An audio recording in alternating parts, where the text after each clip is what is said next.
যে কাজে আপনার আগ্রহ নেই, জোর করে চাপিয়ে দেওয়া হয়েছে, সেই কাজ ছেড়ে দিন। কাজের প্রতি ভালোবাসা এবং আগ্রহ না থাকলে কখনোই সে কাজে সফলতা লাভ করতে পারবেন না।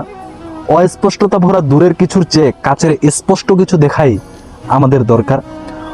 বর্তমানে যা কিছু আছে তা নিয়ে বাঁচুন। অতীতকে ভুলে হা হুতাশ করা বন্ধ করুন। এটা নিশ্চয়ই আপনার সময় নষ্ট করে, কোনো উপকার করে না। ভবিষ্যৎ নিয়ে দুশ্চিন্তা করার দরকার নাই।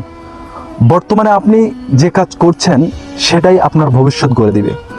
সুতরাং বর্তমানকে সুন্দর করুন, ভবিষ্যৎ এমনি সুন্দর হবে। ইতিবাচক চিন্তা করুন, তাহলে সঠিক যুক্তি এবং পরিকল্পনা মাফিক কাজ করতে পারবেন। নেতিবাচক চিন্তা আপনাকে উদ্বেগ আর স্নায়ু দুর্বল করে ফেলবে। জীবনকে বালির ঘটি বলে মনে করুন। আপনি জানেন বালির ঘটিতে হাজার হাজার বালুকণা থাকে, তারা ধীরে ধীরে যন্ত্রণার ভিতরে ছোট্ট একটা ফুটো দিয়ে পড়তে থাকে। যন্ত্রণা না ভেঙে আমরা একসঙ্গে বেশি বালি ঢুকাতে পারি না। আপনি বা আমি সকালে ওই বালির ঘটির মতো। সকালে আমরা কাজ শুরু করার সময় শত শত কাজ থাকে, সেই কাজের পাহাড় দেখে দুশ্চিন্তা করলে কাজেই আর হয় না। একে একে ধারাবাহিকভাবে কাজ করতে শুরু করুন। এক সময় অবাক হয়ে দেখবেন সব কাজ করা ঠিকই হয়ে গেছে। যেমন বালির ঘটিতে সবগুলো বালুর কোণা একের পর এক নিচে পড়েছে। এজন্য একেবারে সফল হওয়ার প্ল্যান করবেন না।